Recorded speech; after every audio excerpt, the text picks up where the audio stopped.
Good evening. Welcome to Cura 101. Wow, there's been a lot that's gone on in the last days, so I hope you're hanging on.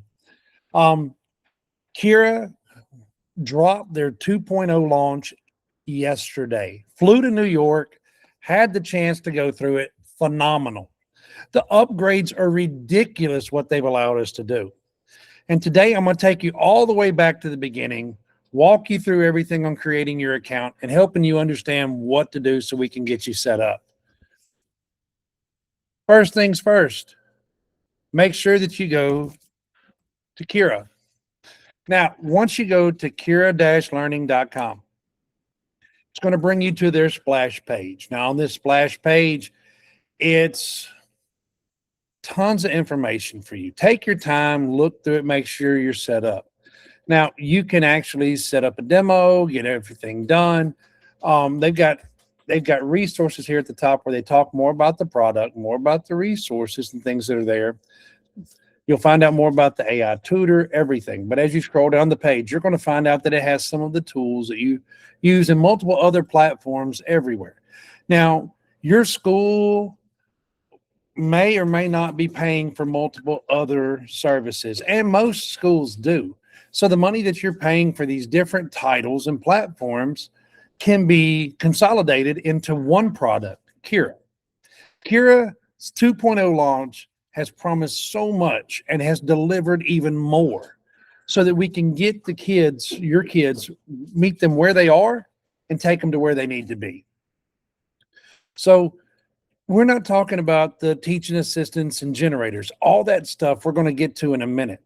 You're going to understand that how by using Cura, it creates a unified classroom.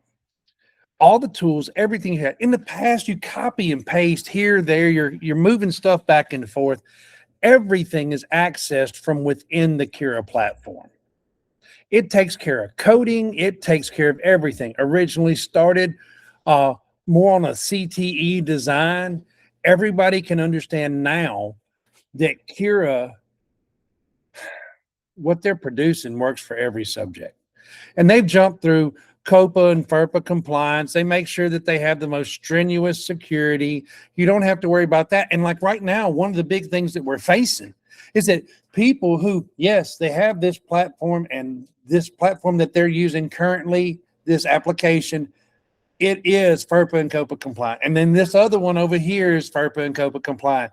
But you're networking the two together by running some kind of an interface, and there's no telling what that data is actually doing in the process of going there. While each individual application is compliant, the bridge that we're using to connect that information and move it is not. And so we're trying to help people understand that this is all contained within one safe environment. So again, it works with all these. You're going to first start off by starting for free. You can either scroll to the bottom and do it, or you can start at the top. Make sure once you select start for free, you're going to sign up with an email. You can continue with your school or your Gmail account. You're going to put in your name.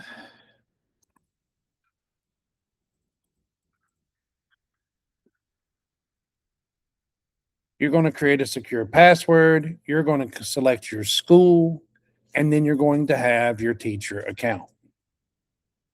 Go ahead and create your account at this time. I personally can't because I've already done it. Give you just a second and we'll get going. Again, from here, start for free, fill out the information and get at it.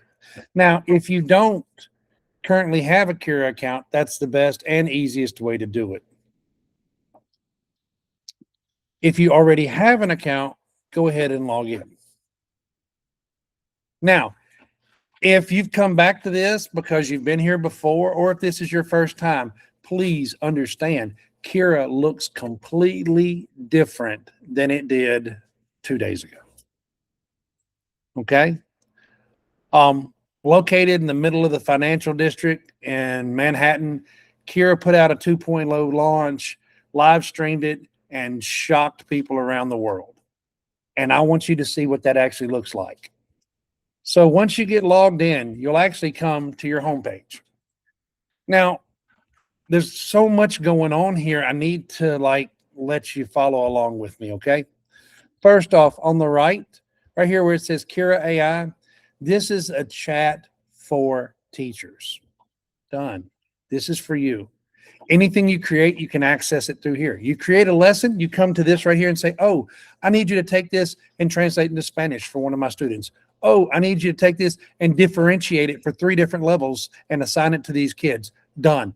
Everything for teachers is accomplished with this. You want to build something, but you don't know if you can, you ask the chat. It tells you if it can or not. That's the job of the chat. They've made it so that teachers don't even have to know the commands. Teachers know what they want to do. We know how we want to reach our kids, but sometimes we struggle with trying to develop the material. That's what Kira does for you. Now, that's the right side. Here in the center, there at the top, AI tools. Now, I know that every platform has got AI tools, and you hear about people saying that they have AI tools. Now, some of them are just independent tools that are contained in one area, but Kira integrates all their tools into every aspect of the LMS. And me personally, people can talk about it different ways. Kira can be a standalone LMS. It can be a supplement that you can use. It can make one problem. It can make assessments. It can tell an entire class or course. To me, it's like a Swiss Army knife for education. It covers everything. So I want you to see some of the tools that are here. If you go ahead and select the arrow, you're going to see some things come across. Pardon me. Let me go back. I wasn't trying to get into the chat pod yet. Let's go ahead and look at View All. When I go to View All, you have your AI creation tools here at the top, like your lesson plans, rubrics, assessments, chat pods, Course Studio. Let me say that again, Course Studio and Lesson Studio. Below that, you're going to see your AI assist tools. This is stuff like warm-ups, study guides, progress reports, making it relevant, plagiarism or AI detectors, reference letters, quick graders. I mean, tons of stuff. IEPs, helping you write and understand IEPs, your vocabulary list, worksheet generators, everything. All of these integrated within Kira. Now, currently, I don't know, I take that back. Kira doesn't have a fee associated with teachers using the platform. So if you want to create a course and you want to add students to it and you want to test it out and you want to do that, that's fine. You can do it. No problem. What Kira wants and where they're going to keep the company open and be able to do stuff is whenever you see what you have available and you show it to administration and they realize that what they're looking at is so powerful, they don't have a choice but to incorporate it within all of their classes. Because once you link Kira to your LMS so that it auto rosters and passes grades and does all this and allows you to have some other stuff out there that you hadn't seen yet, those extra features are going to blow your mind. Right now, everything that you're seeing is on the basic teacher free account. These tools right here alone are enough to help you out. But let's go back. Again, if that side is collapsed, just select the K, open up Kira so you can see where we're at. We're back to the home. Below that, you'll have assignments and things that are waiting for you to get, so it keeps you organized and helps you out. Below that'll be recent activity and stuff that has occurred. I have not opened this account since I came back. I literally just got off a plane in Memphis, Tennessee and flew home. Well, I flew home to Memphis, Tennessee, and then we drove from the house in just enough time to do the live stream tonight. So please take a moment and look at this. Let's look beyond the home into our dashboard. Now, I have no classes assigned yet. If you want to start a class, you come over here. You can use this copy of Welcome Getting Started with Kira, because this is here under my library. So these are different courses. So when I open this course up, it's great. It's there. I can hit create a section. Once I create a section, this is a great thing for students to do so that they understand how it works.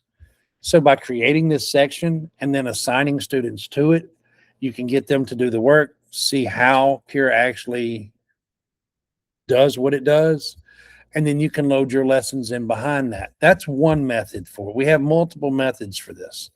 But you got to understand that you can create your entire curriculum, your whole course, day 1 to day 180, and you can share it with other teachers, and y'all are good to go. When we look under create, this is where your AI tools live. So you can see that there in case you forget it's there at the top. Your coding section is a little different. This does allow coding, and it uses, instead of the robot where you're actually moving it across, you use Pepper, the platypus. And that's what they use with coding for teaching algorithms and basic structures of programs and how it works. Below that, you'll have your assessment generator. This is built up, and look at the assessment generator, the way it's changed in just the last little bit. You're coming in here and you're picking all the information that you need to make this work. Below that, you're going to have uploading your materials. You can take an existing exam and replicate the format and difficulty. You can load in information based off the units that you've already created. So you can create comprehensive exams based off your stuff, timed exercises, quick quizzes, everything right here under assessment. Then assign those to your students to make sure that you're ready to roll. You have the opportunity to personalize everything. Just because it generates it, just because it creates an outline, just because it gives you an idea, doesn't mean that it's done. Kira provides it, and you have to confirm it. Everybody is like, oh, how much do we do? What is this? Now, always there's going to be some people out there that just do generative, and they just go out there and they give it and they assign it to their kids and roll. But right now, what we're saying is 80-20, 70-30, 80-20 at least. Let it do it. You've got to check it. You've got to verify. You've got to make sure that this is there. Use it as a tool. Don't use it as a replacement. And that's where you'll start to excel. Under evaluate, this is where your grade book lives. So you can come in here and grade everything that's going on. And when you look under manage, that's where you have your sections, your students, and your assignments. So all of this very organized for the teacher. One of the things you have to understand is that Kira is user-friendly, asynchronous by design, set up so that if you're absent, the sub in your room isn't trying to teach the material. They're a facilitator trying to make sure that the kids just stay on task. One-on-one tutoring available by an AI tutor that you can either enable or not in lesson by lesson. Now, these tutors are Socratic in nature, so they don't give the kids the answer. They help them learn the answer by prompting with leading questions to get them where they need to be. The chatbots, the chat pods that are there are chatbots that are focused for the students. You can make them one-on-one, assign a specific chatbot to a kid, or you can take a chatbot and assign it to an entire classroom. You determine the time, and we're going to look into a little bit more of that here. So when we look under our AI tools, whether here or home, let's take a look at the Lesson Studio. When the Lesson Studio loads, you have 3 ways that you can go about doing this. We're going to start with the choose your standards. So let's take a look at creating a lesson, choosing our standards, and seeing what Kira brings to the table. Again, now, there's different ones. Next week when you jump on, we'll go with paste or prompt and import content, and I'll show you how to do that for Kira 101 whenever we get on next Wednesday. But right now, we're going to start with the choose your standards because I want you to understand the difference in the way that it builds and designs. With choose your standards, first and foremost, go ahead and select your state or organization. I teach in Tennessee, so it is the state that I'm going to select. Now, we've got some awesome things going on with your English, mathematics, social studies, science, but computer science and CTE have really blown up. Thanks to the team from Kira, we reached out and we said, hey, our standards for this aren't showing in Kira. Boom, a day or two, they're there. What else do you need? Oh, well, this subject wants them. Boom, they're there. They're really on top of it. The support is top tier. I have never been in a room with a more amazing group of people than at New York, listening to them talk about that, and then taking time afterwards to get to hang out with the engineering team and speak with them. Blew my mind. So if you go to CTE, you're going to see everything load. If you look under this, these are all the different CTE platforms that have already been loaded in there to make sure that we're taken care of. But for today, let's do something a little easier. I'm not familiar with all the CTE courses. So if I pick something that's a lower grade band and a generic subject, I'll know it, and it's a quick connection. Now, here's your deal. You could come over here and pick something like 7th grade science, and you could search for something like the cell, or I don't know.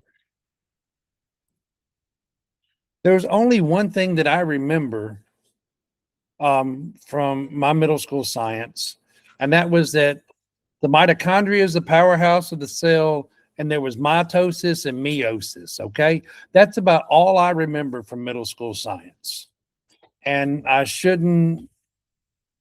Yeah, it's not a good thing, but that's all I've got. So let's look at this. I started to type in mitosis, and it pops up right here, and it says, "Hey, you got this objective, which is from molecules to organisms, structures, and processes," and it talks about demonstrating the function of mitosis for multicellular organisms is for growth and repair. And this other one, it says distinguish between mitosis and meiosis and compare the resulting daughter cells. Okay, well, I didn't know that there were daughter cells, so I'm going to select this one so that maybe I'll learn a little bit while we're in the process of creating this lesson. Now, if you want to, you can still select the different concepts, things like this. I've selected the specific objective, the standard in Tennessee. Once I select next, give me a topic, area, or thematic unit for the lesson. This is up to you. We have some teachers that they love dad jokes, so they work dad jokes into all of the things. You can ask Kira to make sure that it follows a specific theme so that all of your units are alike. I'm not necessarily worried about that. If you have a lesson where you have already taught this material and you spent 10 years developing this PowerPoint and you love it and you think it's the best thing since sliced bread and you'll never get away from it, upload it here. Let it use your PowerPoint along with the information you've got going to build something good. Okay? Anyway, I don't have those files. I don't teach a subject, but we're going to go. So let's take a look at generating the outline. As we go to generate the outline, there's a few things that you're going to see. Number one rule is if Kira's spinning, she's thinking. So it's going to take her just a moment to go ahead and start to set up this, what she calls the cell division showdown. Now with the cell division showdown, it starts to break it out in sections. If you look here at the top, here are your learning targets. Comparing and contrasting the processes of mitosis and meiosis. Distinguishing between daughter cells produced by meiosis versus meiosis. Explaining the biological purposes of mitosis and meiosis in living organisms, and analyzing the chromosomes under the genetic variation in cells resulting from each type of division. Now, if there's only one specific aspect of that you want to work in the lesson for that day, then that's all you put in there for it to do. Because I don't know, I just had it create an outline of the entire objective. You can make this as long as you need to. Say this one objective you want to teach should actually take you 4 days, then you adjust this outline to where it's 4 days worth of work. Let me show you what I'm talking about. Here at the start, here's your anchor. Sales, making new sales. They said it takes about 5 minutes. Students look at real world scenarios, and then there's interactive prompts to ask the students what's going on. Here it shows the standard that it's connected to. What about following that? Introducing what is cell division. This is a 7-minute section, introducing the 2 types of cell division, mitosis and meiosis, and there's some visual diagrams. After that, observing cell division in action. How about loading an interactive video where the students have to answer questions as they go through it, 10-minute section right here on making sure they get that done.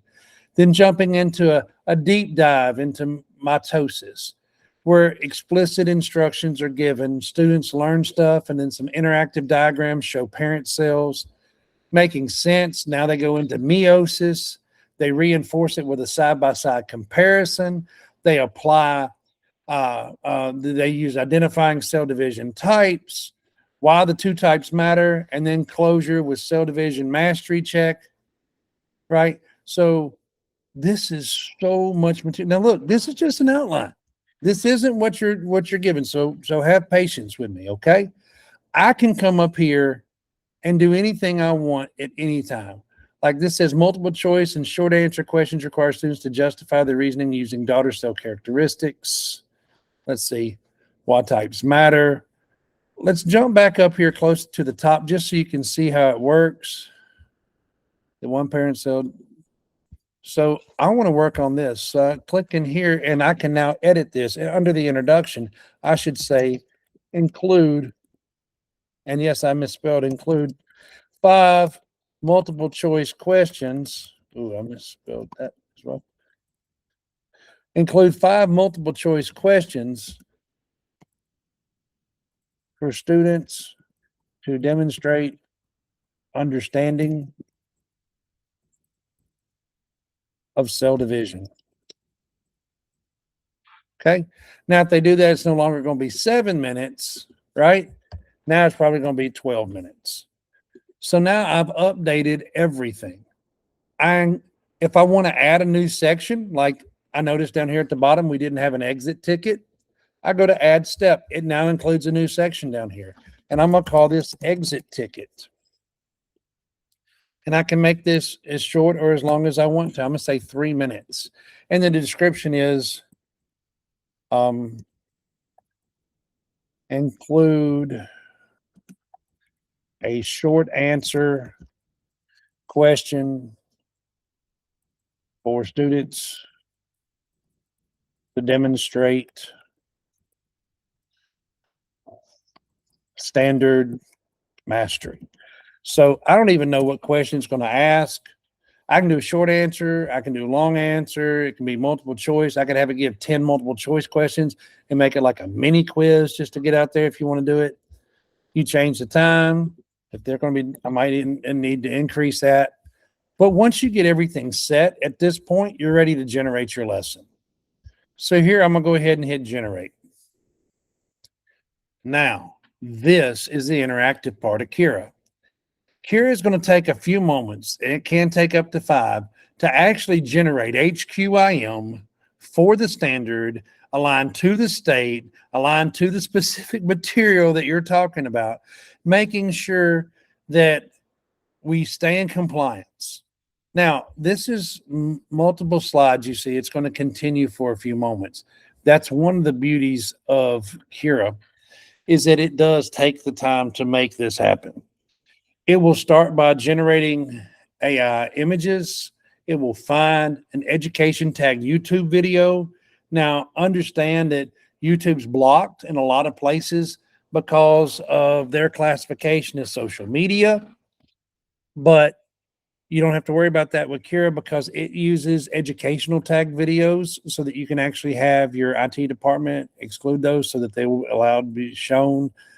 So it uses the education filter to bring those in. Once it brings a video in, it's going to take a transcript of the video, and then it's going to form questions from that transcript to make sure your kids are locked in.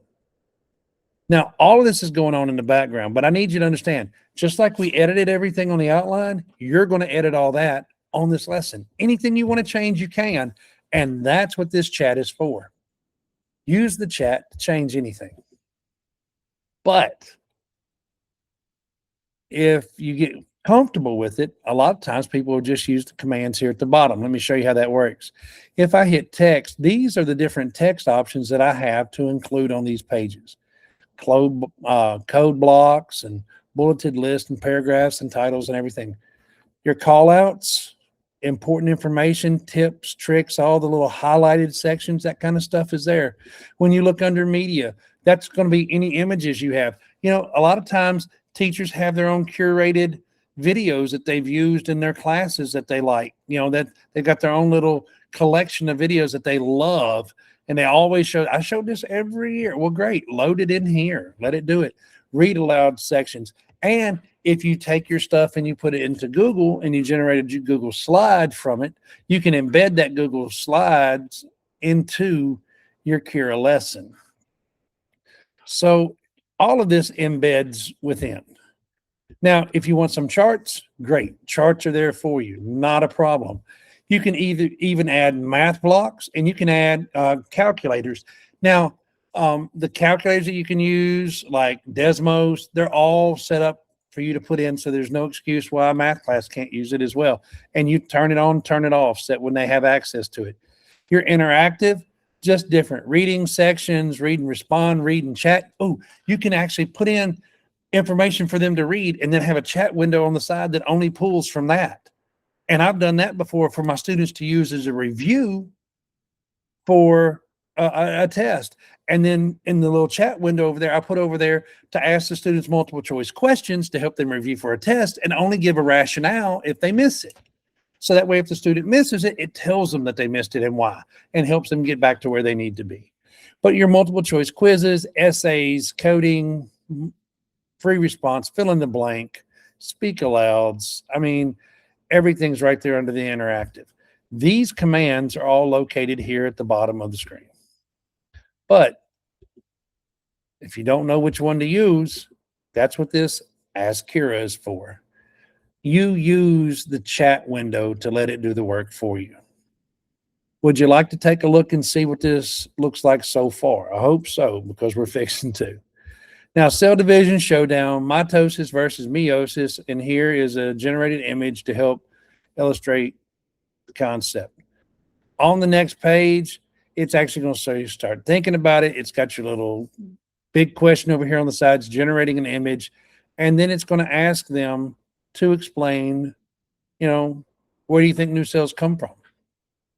Do you think any new cells are made the same way? And now, remember, all your settings you can change. You can set this up. You can apply points to it. You can assign a rubric.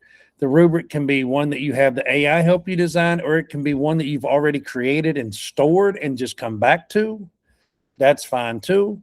You'll see that it's already generated that image and it's working its way down the page. Let's look at the next one, slide 3.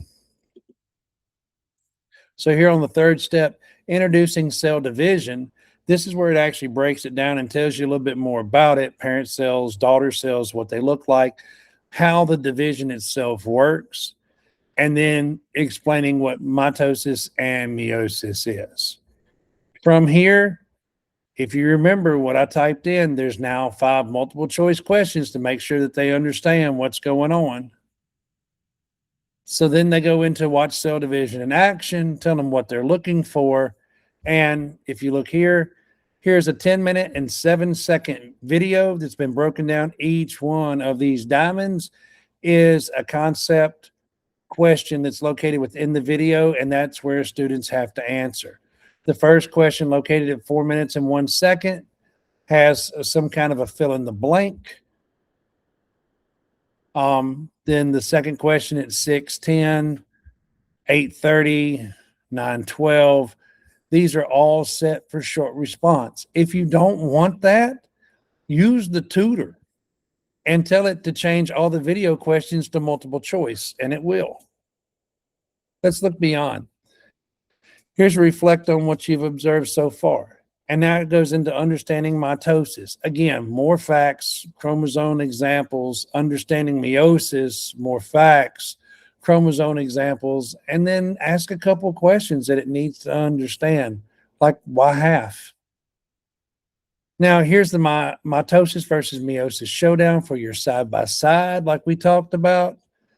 Here are some questions that you'll see are multiple choice based around their understanding, where you drag the word into the blank. Make sure you have this done. Then let's look at this section right here, which it titles it as a real world cell division detective. Again, trying to make sure different scenarios, the students understand what happens in each one, and they have to decide whether it's mitosis or meiosis. And another thought-provoking question.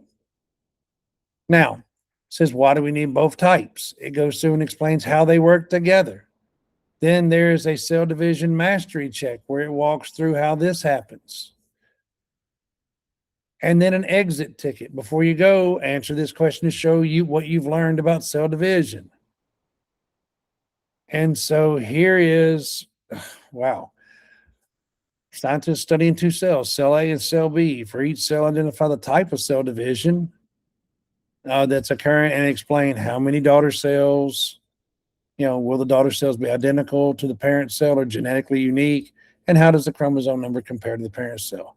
So they have to do that for each of us. This is the lesson that it created from the standard, making sure that there's HQIM. Now, one of the things that I talked to you about before was I said that you can set it up so if you're not here, that your students are there. So let's take a look when we go to play. When I hit play, that's going to put it into student mode so that you can see it. And right down here in the lower left-hand corner where it says locked, it says students must complete a step to access the next step. So they have to come through here and hit next step. Once that loads, you see I'm now on to step 2, but these others are locked. They have to come through here, answer their questions, submit it. Immediate feedback can be given. Now, the immediate feedback is always going to be given on multiple choice, but the feedback that they get on the short answer or long answer questions is going to be based upon what you've put into it and what you've told it to do. If you're using a rubric or whatever, it'll use that as it justifies. As they continue through each step, you'll see answering these questions, moving along. When you get to the video, look at this. Locked until 4 minutes and 1 second. So they have to watch the video to there before they ever get a chance to answer the question so that they can move on. Again, every step set up as an interactive lesson to keep the students engaged with what's going on, making sure they're paying attention. Now, another benefit of this is you saw how hard it was to create a lesson. Now imagine doing this for a student that's needing some remedial help. Imagine doing this for a student who missed several days or was injured and needs some material while they're at home. You can use this for remediation. You can use this for extra credit, creating your entire course in here. I mean, it's all up to you. Everything that you can do in Cura is wild. What I like is that the students get immediate feedback. The students don't have to wait for me to get to their papers and grade them and give them a response. If a kid is not constantly actively engaged in what's going on and getting immediate feedback every time they submit something, they're going to lose attention, lose focus, and get sidetracked and do something they shouldn't be doing. If we make these lessons engaging enough, we'll keep the focus of most of the students and our course averages will increase. Now, again, there is so much more to Cura than just creating a lesson. And that's what's wild. I know tonight's going to be a quick night, but I wanted to make sure I ran through a lesson. So we only hear about just over 30 minutes. When you jump on next week, we're going to make sure we show you how to create a lesson from the other two options within the builder before we get into any of the other stuff. But I want to thank you for stopping in tonight. Thank you for dropping in. I made sure I kept watching the board so I could see what questions you were asking. And I hope I've answered them all. If I haven't, please make sure you reach out. I'll take care of you, make sure everything's good to go. But for the time being, I do hope you have a blessed night. Thanks for hanging in, hanging out, and hanging on while we go over some of the basics of Kira. And class dismissed. Bye.